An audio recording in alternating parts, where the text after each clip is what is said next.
"You're 30 and still paying rent." She mocked me in front of everyone. I replied, "That's right, and you're 30 days away from foreclosure." She laughed it off. Then she glanced at her phone. The air in Aunt Elaine's dining room practically crackled, not with holiday cheer, but with a tension so thick you could taste it. And that was the moment I finally decided to burn everything down. I set my fork down, not with a clatter, but with a deliberate, almost unnerving quietness. The usual Thanksgiving cacophony didn't stop right away, though. Uncle Greg was still droning on about his golf handicap, and my cousin Brittany was half listening to her husband complain about traffic, her phone glued to her hand. The table was groaning under the weight of turkey, stuffing, 3 kinds of potatoes, and that green bean casserole nobody really likes, but everyone pretends to. Then Mom's laughter cut through it all. That too loud, performative sound that always makes my shoulders tense up before my brain even registers why. "Madison is 30 and still renting a shoebox," she announced to the entire table, gesturing wildly with her wine glass. Red liquid sloshed dangerously close to the rim. Can you believe it? Meanwhile, Brittany just bought that gorgeous condo in the city. The room didn't go completely silent. Not yet. But I felt it, that microscopic shift in the air pressure, that moment when people realize something big is about to happen. Brittany looked up from her phone, a flicker of discomfort in her eyes. "Mom didn't help us with the down payment or anything," she mumbled. "Of course not." Mom waved her hand dismissively, her gaze landing on me with that familiar glint, the one that said she was relishing every second of this. "You and Trevor are responsible adults who plan for the future. Some of us just can't seem to get our financial lives together." My hands rested flat on either side of my plate, on Aunt Elaine's probably expensive, cream-colored tablecloth. I started counting the floral pattern over and over. "You're absolutely right, Mom." My voice was even, almost pleasant. Mom's smile widened, mistaking my agreement for surrender. She was about to launch into another comparison, probably about my old car, or my job, or the fact I hadn't taken a vacation in 3 years. I really should be saving more money. Uncle Greg nodded, a smug look on his face. Aunt Elaine refilled her wine glass, clearly satisfied that this uncomfortable moment was resolving itself exactly as it should. With me, the perennial family disappointment, accepting my role.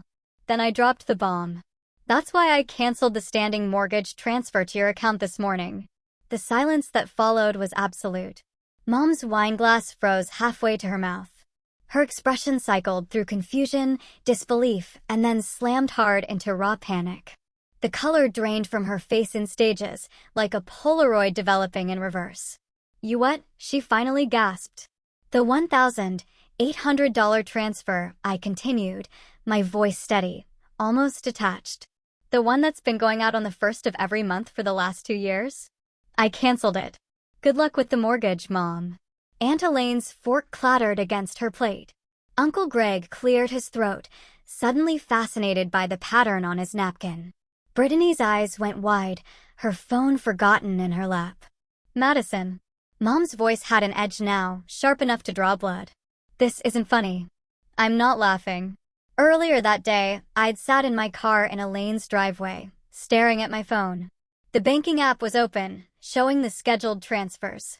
$1,800. On the 1st. Every single month. Never late. Never missed. I scrolled through the history, watching my checking account balance drain and refill in a rhythm I'd memorized. Paycheck in, mortgage payment out, bills, groceries, whatever was left for savings that never seemed to grow. My finger hovered over the Cancel Recurring Transfer button. I'd pulled up this screen dozens of times before. But I'd always closed the app, convinced myself that next month would be different. That eventually, Mom would acknowledge what I was doing. That she'd at least stop humiliating me at family gatherings. This time, I pressed down. The button turned red. "Are you sure you want to cancel this recurring transfer?" I pressed confirm. Now, sitting at this table, surrounded by the people who were supposed to be my family, I watched the power dynamics shatter like dropped crystal. "You can't be serious." Mom's voice rose, bordering on hysterical. "Madison and Wright. You sit down and tell me you're joking right now." I was already standing, reaching for my coat draped over the back of my chair. My hands didn't shake. Not yet. That would come later. I'm completely serious. After everything I've done for you? Mom pushed back from the table, nearly knocking over her chair. I raised you. I sacrificed for you. And this is how you repay me.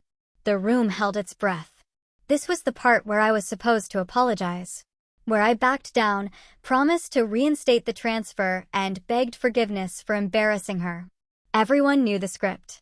I pulled my coat on, button by button. The movements felt mechanical, like I was watching someone else's hands. Enjoy your dinner. Madison. Mom's voice followed me toward the front door. You get back here right now. You can't just walk out.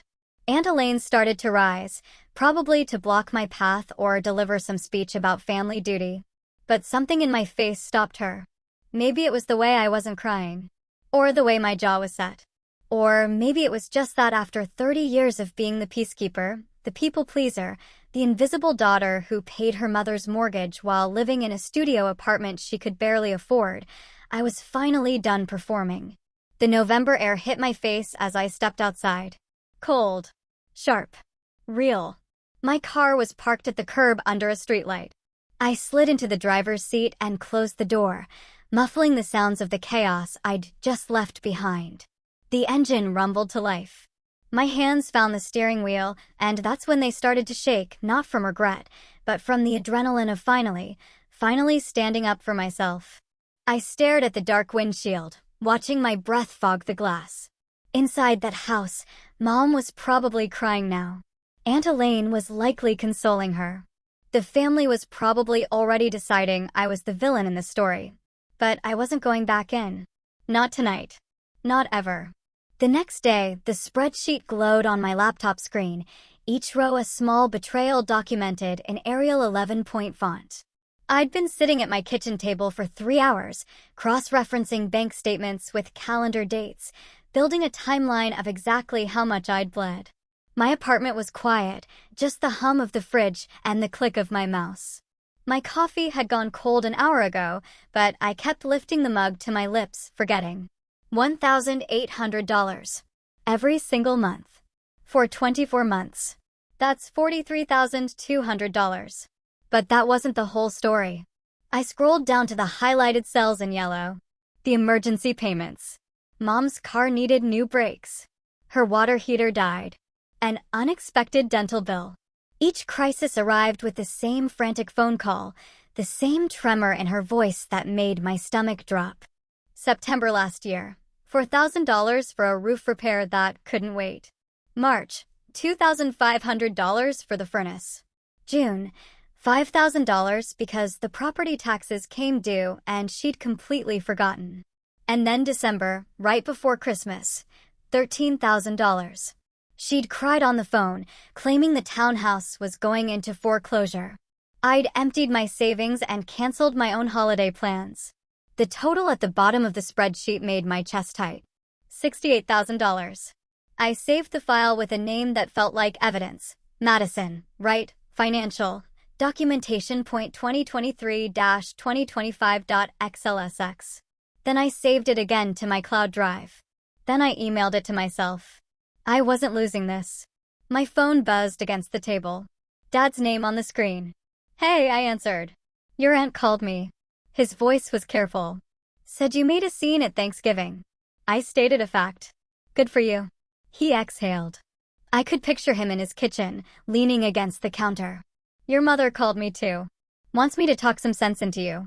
And? I told her I agreed with you. Something loosened in my chest. She's been telling everyone you left her broke.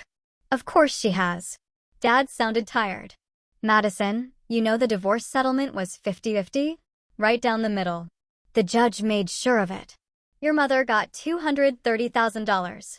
The townhouse was paid off. She had no debt. Where did it go? Where does it ever go? He paused. That spa membership costs $800 a month. I saw the credit card statements before we split. She was spending $4,000 a month at Nordstrom. Getting her hair done every 2 weeks at that place in Belmont. The kitchen renovation that she absolutely had to have. The bathroom remodel. New furniture. She spent the money, Madison. That's what she does. I already knew this, deep down. But hearing Dad confirm it made the spreadsheet on my screen feel less like paranoia and more like irrefutable proof. Thanks for telling me. I should have told you 2 years ago, his voice dropped. But honestly, I thought you were just helping her with groceries or small bills. I had no idea you were paying the entire mortgage until Elaine opened her mouth. I'm sorry I didn't ask sooner. We hung up. And I was still staring at the spreadsheet when someone knocked on my door. Sharp, insistent raps that made me flinch. I knew who it was before I even opened it. Aunt Elaine stood in my hallway, still in her coat, her face arranged in that expression of righteous concern that made her look like a church lady about to deliver a sermon. She didn't wait for an invitation. She pushed past me into my apartment, her eyes scanning my small space with the kind of judgment that cataloged every second-hand piece of furniture, every scuff mark. We need to talk, she announced. Hello to you too. Don't be flip with me, Madison. She turned to face me, and there was no warmth in her expression. No curiosity about my side of things. Do you have any idea what you've done? I stopped paying my mother's mortgage. You humiliated her. In front of the entire family. Elaine's voice rose. She's your mother. She raised you. And you threw that in her face like it meant nothing. I closed the door, my hand staying on the knob. Did she tell you how much I've been paying? That's not the point. $1,800 a month. For 2 years.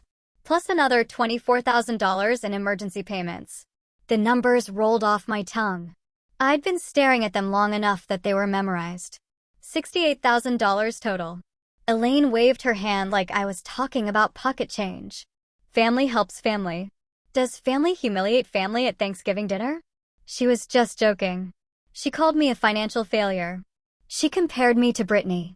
She does this every time we're together. And I'm supposed to smile and keep writing checks.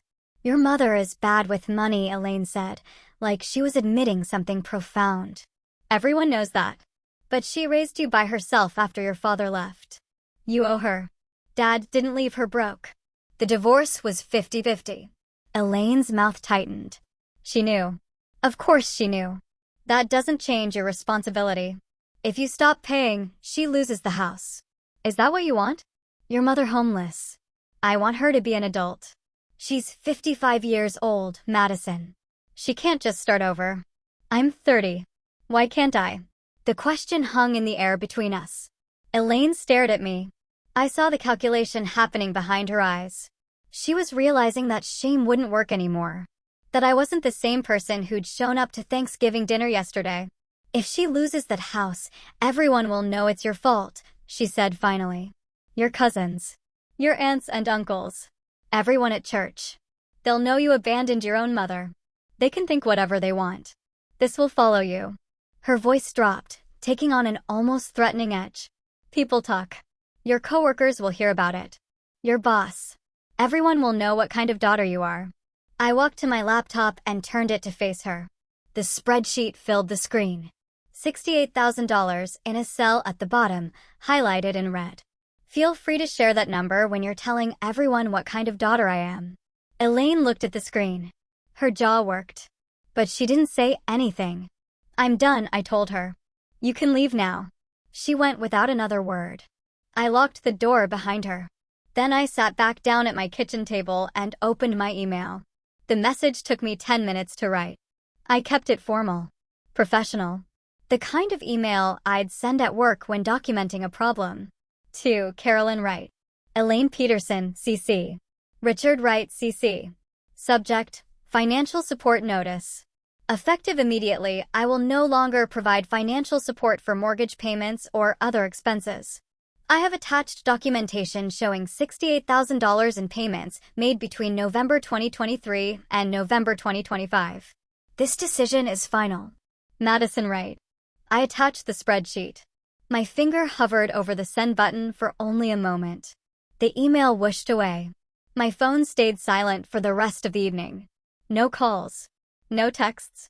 When I checked the family group chat before bed, there were no new messages.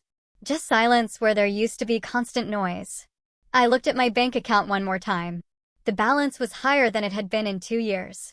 Next month, it would be higher still. The price of that number was the silence on my phone. The ostracization that was already starting. But for the first time in 24 months, I could breathe. On Monday, the notification popped up on my phone during lunch break. A coworker had tagged me in a comment thread. I didn't even need to open it to know what was happening.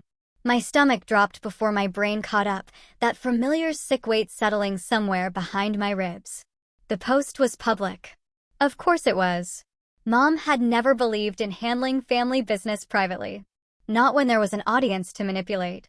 Her profile picture showed her at some charity gala from 3 years ago, wearing a dress I now realized I probably paid for. The text was long, rambling, the kind of emotional vomit that people scroll past unless they know the players involved. Some people don't understand what it means to honor your parents, it began. After everything you sacrifice, after all the sleepless nights and hard choices, after giving up your own dreams to raise them right, they just walk away. Abandon you when you need them most. I'm getting older. I won't be here forever. But I guess that doesn't matter to some people. She didn't name me. She was too smart for that.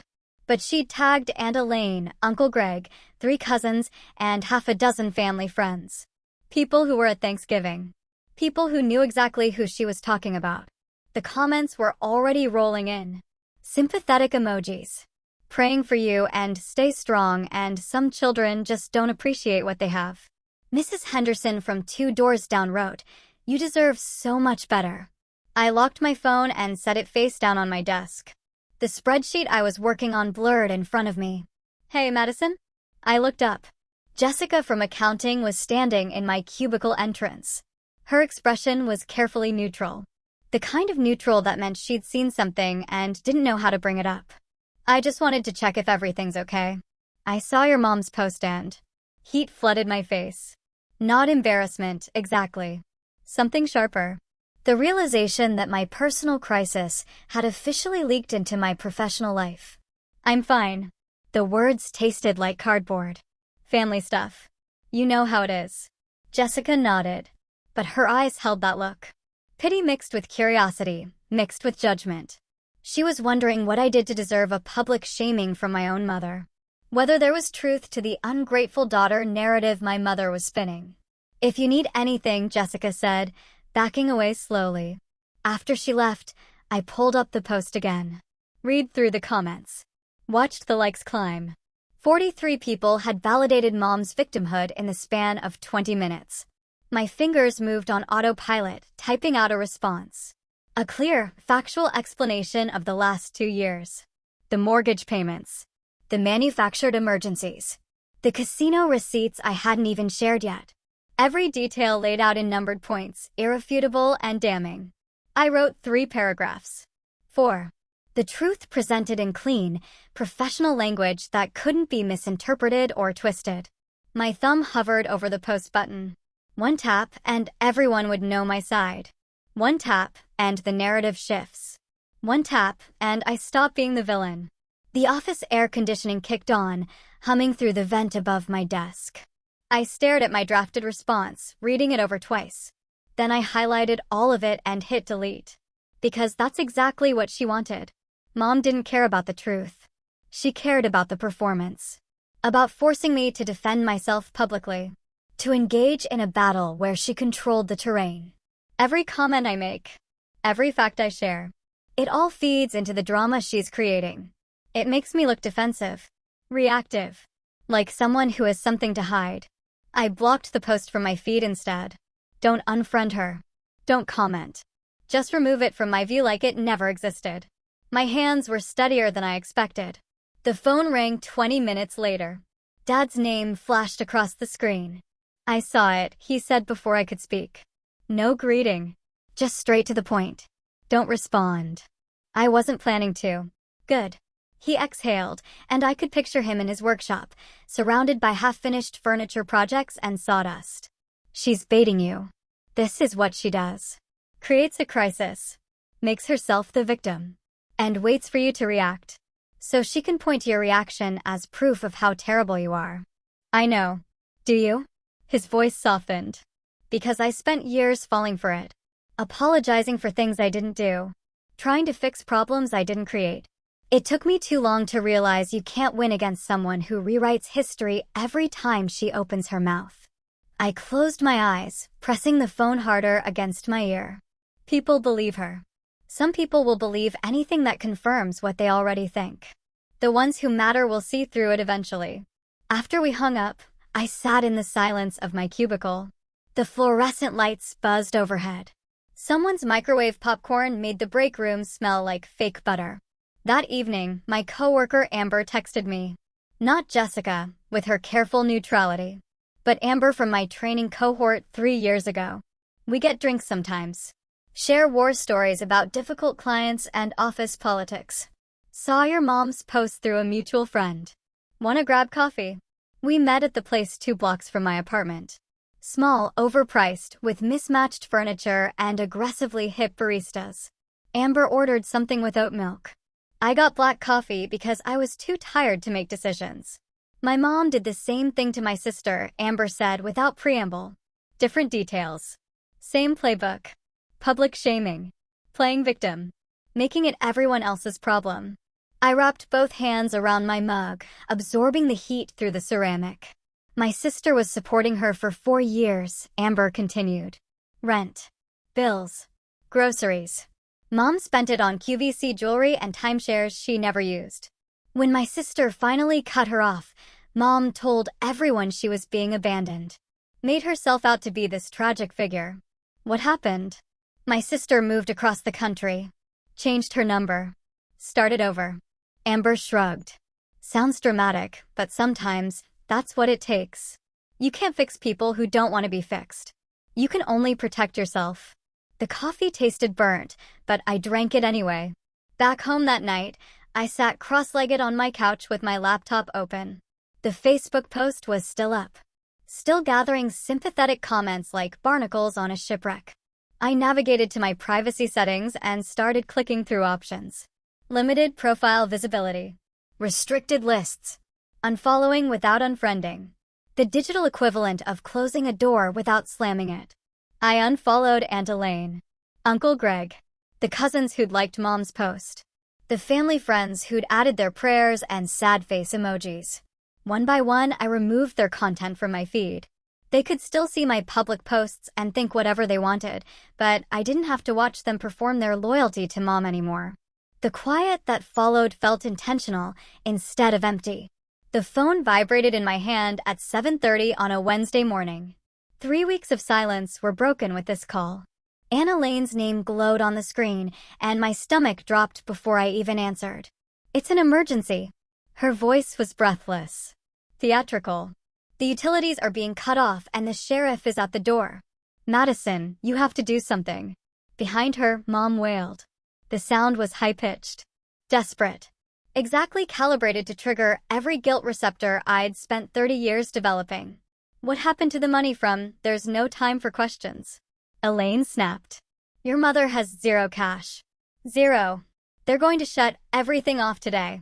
She'll have to move into some horrible motel, or, worse, she'll have no choice but to show up at your office.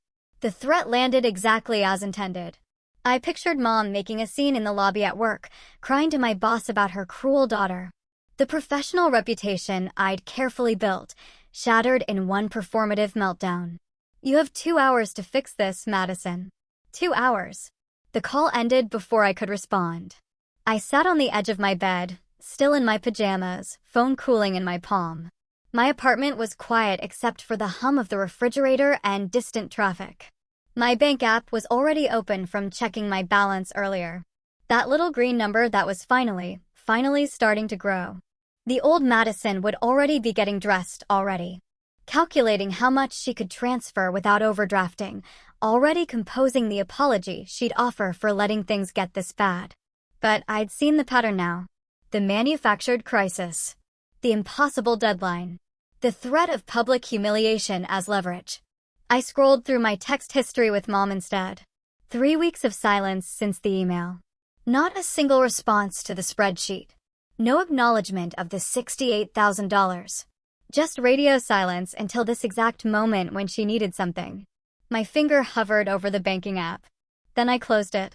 I texted back, I'll meet you at the townhouse. 1 hour. The reply came in seconds. Thank God. I knew you'd come through. I showered, dressed in my usual work clothes. Gray slacks, white blouse, minimal makeup. The mirror showed someone who looked tired, defeated, beaten down. Perfect. The drive to Mom's townhouse took 35 minutes, but I made them wait longer. My hands were steady on the wheel.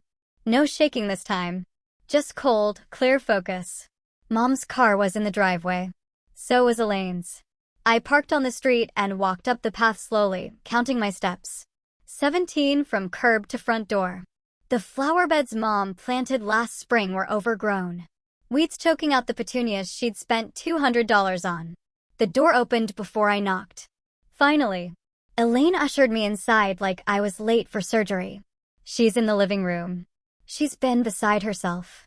Mom sat on the couch, tissue box in her lap. Mascara smudged. But her eyes were sharp, alert, watching me for signs of weakness. Elaine hovered behind her, arms crossed, playing the concerned sister. They were barely concealing their smugness. They thought this was victory. The prodigal daughter returning with her checkbook open. I didn't sit down. Show me the shut-off notice. Mom blinked. What? The sheriff. The utility company. Show me the paperwork. There's no time for. Elaine started. Show me.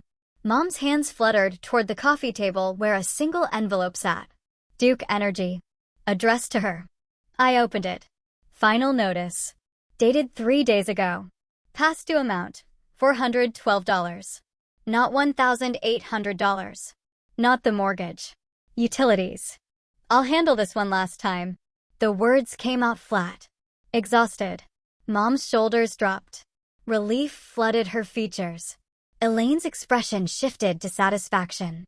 They exchanged a glance that confirmed everything I suspected. This was always about breaking me. About proving they could still pull my strings. I pulled out my phone. I need to transfer the payment directly. Just write a check, Mom said quickly. Or Venmo me. Whatever's fastest. No. I kept my voice steady, defeated. I need the account information. The login for the utility company. I need the records for my own taxes anyway. The lie slid out smoothly. Reasonable. The kind of thing a responsible person would say. Mom hesitated. This wasn't the plan. She wanted cash, liquid and untraceable. But she needed this money too desperately to refuse. I watched her calculate. Watched her decide that getting paid now was worth the minor inconvenience of sharing login credentials. Fine. She rattled off the website. Username. Password. I typed them into my phone. Fingers steady. The Duke Energy portal loaded. I navigated to payment options, entered my debit card information, and confirmed the $412 charge. My bank app showed the transaction processing immediately. There. Paid. Thank you, sweetheart. Mom's voice dripped with false warmth. I knew you'd understand. Family helps family. But I wasn't done. I was scrolling now. Phone tilted away from their view. Transaction history. Download statements. The phone's camera sound was muted, but my heart hammered so hard I was sure they could hear it. 6 months of utility bills. Paid on time. Every month. No late fees until this one. I kept scrolling, downloading, documenting. Mom was already talking to Elaine about something else. Her crisis resolved. They thought this was over. They thought the ATM was open again. I should go. I pocketed my phone. I have work. Of course. Mom didn't stand to walk me out. Thank you, Madison. I know things have been tense, but this really means a lot. I didn't respond. Just headed for the door, hand steady on the knob. Outside? I didn't drive away immediately. I parked down the street where my car wasn't visible from the townhouse windows. My phone was hot in my hand, screen glowing with the utility account still open. The login credentials worked for more than just Duke Energy. I navigated to her bank account, the one she'd given me access to under the guise of paying bills. My thumb hovered over the transaction history. Then I tapped it. The numbers that loaded made my breath catch. 2 days ago. ATM withdrawal. The Emerald Casino. $2,000 in cash. The day before the emergency. The day before she claimed to have zero money. The day she and Anna Lane called me. I scrolled further back. More casino withdrawals. Luxury purchases at department stores. Spa memberships. Monthly charges that painted a picture of someone who never intended to pay her own bills. Someone who spent the mortgage money knowing exactly who would cover the shortfall. I screenshot everything. Every transaction. Every date. Every location. The evidence downloaded to my phone in a neat, devastating timeline. Inside that townhouse, Mom and Elaine were probably celebrating. Probably already discussing what the next emergency would be. Home repairs maybe? Or car trouble. Whatever story sounded urgent enough to open my wallet again. But I wasn't crying. I was smiling. My fingers flew across the screen, creating a new folder. Evidence. I dropped every screenshot inside, then backed it up to cloud storage. 3 copies, each one a bullet I didn't know I'd need until this exact moment. The trap wasn't just armed anymore. It was loaded, aimed, and ready. Let's see what else you've been hiding, Mom. I started the engine and pulled away from the curb, leaving the townhouse and its occupants behind. My phone sat in the cup holder, screen dark now, containing the truth they never meant for me to find. The ATM wasn't open. It was about to permanently close. The text came through 4 days after I paid the utility bill. From Mom. Madison, I need to talk to you about something urgent. My car is making a terrible noise, and the mechanic says it needs $1,200 in repairs immediately. I can't get to work without it. I stared at the message while my coffee went cold. The same urgency. The same breathless crisis. The manufactured panic that used to send my heart racing and my fingers flying to the bank app. Not anymore. I scrolled through the screenshots I'd taken while logged into her account. Transaction after transaction, each one telling a story she never wanted me to read. The grocery store charges were reasonable enough. The utility payments were there, smaller than she claimed. But then there were the other ones. The luxury spa. The designer outlet mall. The wine bar downtown that charged $18 for a glass of Pinot. And the big one. The devastating one. The Emerald Casino. My thumb hovered over the reply button. I could ignore this. Block her number. Move on with my life and let her figure out her own messes. But she won't stop. People like Mom never stop until someone makes them. Me. Let's talk about it. Can you meet tomorrow afternoon? I think Aunt Elaine should be there too. The response came back in seconds. Mom, why does Elaine need to be involved? This is between us. Me, because she's been involved in every other conversation about my financial responsibility to you. 2 o'clock at the Riverside Cafe. I'll see you both there. I didn't wait for her to argue. I turned off my phone and finished getting ready for work. The next day, the cafe sat on the corner of Main and 3rd. The kind of place with round tables and too much natural light. I arrived 10 minutes early with my laptop bag and a folder containing printed copies of everything. The evidence organized by date. Highlighted in yellow where it mattered most. Mom and Aunt Elaine walked in together at 2:15. Late. But not late enough to be called out for it. Mom's face had that pinched look she gets when she's nervous, but trying to hide it. Elaine's expression was already set to disapproval. Like she walked in here ready to lecture me about family duty before I'd said a single word. They sat across from me. Mom reached for my hand, but I pulled back and rested both palms flat on the table. Thank you for coming. Of course, sweetheart. Mom's voice dripped with artificial sweetness. Now, about the car. I really am in a bind. And I know you said you wouldn't help anymore. But this is different. I can't work without transportation. We can talk about that. I opened my laptop. The screen glowed between us. But first, I want to show you something. Elaine shifted in her seat. Madison, if this is about dredging up the past, it's about last call. I turned the laptop toward them. The transaction history filled the screen. When you called and said the utilities were being shut off. When the sheriff was supposedly at the door. Mom's face went very still. I paid that bill directly, remember? You gave me the login information. I clicked to the next screenshot, which meant I could see everything else too. The silence stretched. A waitress approached, took one look at our table, and veered toward a safer group of customers. Madison. Mom's voice had an edge now. Looking through my private accounts is a violation of The day before your crisis. I tapped the screen. November 14th. The Emerald Casino. $2,000. Cash withdrawal. Elaine leaned forward, squinting at the screen. Her mouth opened. Closed. Opened again. You withdrew $2,000 at a casino, I continued. My voice steady. And then the next day, you called in hysterics about not having money for utilities. You manufactured that emergency. You gambled away your mortgage payment. And then called me to cover it. That's not. Mom started. But I held up one hand. I have $68,000 reasons to be done with your lies. I pulled out the printed copies, sliding them across the table. This is 2 years of payments. $1,800 a month.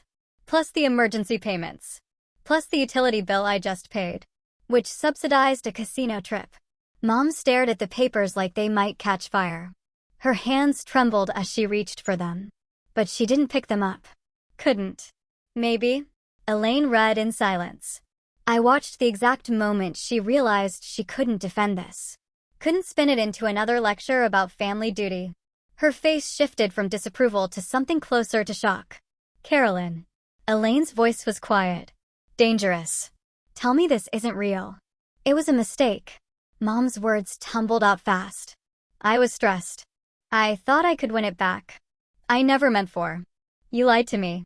Elaine cut her off. You stood in my kitchen and told me Madison abandoned you. You made me call her and guilt her into helping. And you were lying. I needed help. Mom's voice rose, desperate now. I made one mistake. One bad decision. That doesn't erase everything Madison owes me. I closed my laptop with a soft click. I don't owe you anything. The words landed heavy. Final. The money I gave you didn't save you, Mom. It enabled you. Every dollar I transferred went toward maintaining a lifestyle you couldn't afford. The designer clothes. The spa memberships. The casino trips. You didn't need rescuing. You needed someone to stop rescuing you. Mom opened her mouth, but nothing came out. Her eyes were shining, and I waited for the tears. The performance. But even she seemed to realize it wouldn't work this time. I pulled out my phone and opened the family group chat. 37 members. Cousins. Aunts. Uncles. Second cousins I barely remembered. I haven't posted anything yet, I said, showing them the empty message box. But I will if this continues. The casino receipt. The transaction history. The whole truth about where my money actually went. You wouldn't. Mom's voice cracked. Try me. I met her eyes. The caption writes itself. I didn't abandon her. She spent the mortgage money at the casino. Elaine sank back in her chair. All the fight draining out of her. Without the moral high ground, she was just another witness to a truth too ugly to defend. I'm done being the solution to problems you create. I stood, gathering my laptop and folder. I've changed the passwords on my accounts. All of them. Don't call about emergencies. Don't text about crises. Don't show up at my apartment or my work. After everything I did for you? Mom's voice broke on the last word. I paused at the edge of the table. You raised me. Past tense. That job is over. And you got paid for it. $68,000 worth. I walked out while they were still sitting there, stunned into silence. The afternoon sun hit my face as I stepped onto the sidewalk. My hands weren't shaking. My chest wasn't tight. For the first time in 2 years, I felt lighter than air. 5 months changed everything and nothing at all. My new apartment had actual closet space. 2 bedrooms, even though I live alone. The second one held a desk, bookshelves, and a reading chair I found at an estate sale. Fresh tulips sat in a glass vase on the kitchen counter, bright yellow against the white subway tile. I bought them yesterday because I wanted to, not because they were on clearance. My savings account had an actual balance now. Real numbers that grew instead of drained. The Easter gathering was at Aunt Elaine's again. Different holiday. Same house. But I was parking at the curb by choice this time. Not obligation. Not guilt. Just the simple decision to show up because I wanted to see Dad and a few cousins who reached out after the dust settled. I grabbed the lemon cake from the passenger seat. Store-bought. Because I wasn't trying to prove anything anymore. Inside, the familiar sounds of family chaos greeted me. Kids running through the hallway. Uncle Greg's booming voice from the living room. The scent of ham and scalloped potatoes drifting from the kitchen. Mom was here. I'd spotted her car in the driveway. She was sitting in the corner of the dining room when I walked in, quieter than I've ever seen her. Her wine glass was half full instead of constantly empty. She glanced up when I entered, and something flickered across her face. Not quite shame. Not quite resentment. Something in between that I didn't need to name or fix. I nodded once. She nodded back. That's all there was. Madison. Brittany waved from across the room. She actually smiled, genuine instead of uncomfortable. That cake looks amazing. The conversation flowed around me differently now. Aunt Elaine asked about work with real interest instead of veiled judgment. Uncle Greg talked about his new boat, without comparing it to what I couldn't afford. Nobody mentioned my apartment size or my car or my apparent inability to plan for the future. They adjusted. The family learned where the line is, and nobody's testing it anymore. Halfway through dinner, Cousin Mark made an offhand comment about helping his brother with rent. Family helps family, right? That's what we do. The table didn't go silent, but I felt the slight shift. That microscopic awareness of weight behind those words. I set down my fork, took a sip of water, and smiled. No tension in my shoulders. No calculating how to escape. Everyone's responsible for their own finances. Mark blinked, nodded slowly. Yeah, I guess that's true too. The conversation moved on. Someone asked about dessert. Brittany's husband told a story about their dog. The moment dissolved like sugar in coffee, sweet and unremarkable. Later, Dad caught me by the coffee station. He squeezed my shoulder once, firm and proud. He didn't say anything. Didn't need to. On Tuesday, a younger woman from accounting stopped by my desk. Sarah, maybe 24, with circles under her eyes that looked familiar. Can I ask you something? She glanced around like she was afraid of being overheard. It's about family stuff. We ended up having coffee in the break room. She told me about her parents, their constant requests, the guilt trips, the threats. Her voice shook when she talked about cutting them off. Everyone says I'm being selfish. I thought about the spreadsheets, the casino withdrawals, the 2 years of silence I'd mistook for love. You can love people from a healthy distance, I told her. You're not responsible for fixing problems they create. She was crying now, but the relief on her face was unmistakable, like someone finally gave her permission to breathe. I gave her my number, told her to call if she needed to talk. She hugged me before leaving, whispering thank you against my shoulder. That evening, I met Dad and Jessica, my coworker who had validated my boundaries 6 months ago, at the Italian place downtown. We ordered too much food and split a bottle of wine that cost more than I used to spend on groceries for a week. To chosen family, Jessica said, raising her glass. Dad grinned. To Madison finally choosing herself. We clinked glasses and the sound rang clear. Driving home, the sunset spread across the horizon in shades of orange and deep pink. My hands rested easy on the wheel, no phantom buzzing from my phone. No checking the rearview mirror like Mom was going to appear. My laptop sat open on the passenger seat, browser tabs still visible. One showed a photography course starting in June. Another had flight prices to Colorado. The voice in my head sounded different now. Steady instead of anxious. Clear instead of conflicted. Family helps family, I said out loud to the empty car. But help doesn't mean sacrifice. The light ahead turned green. After all I did for you. I smiled at my reflection in the windshield. I finally did something for myself. My hands stayed steady on the wheel. The road ahead was mine. The invisible provider now provides for the only person who never exploited her. Herself.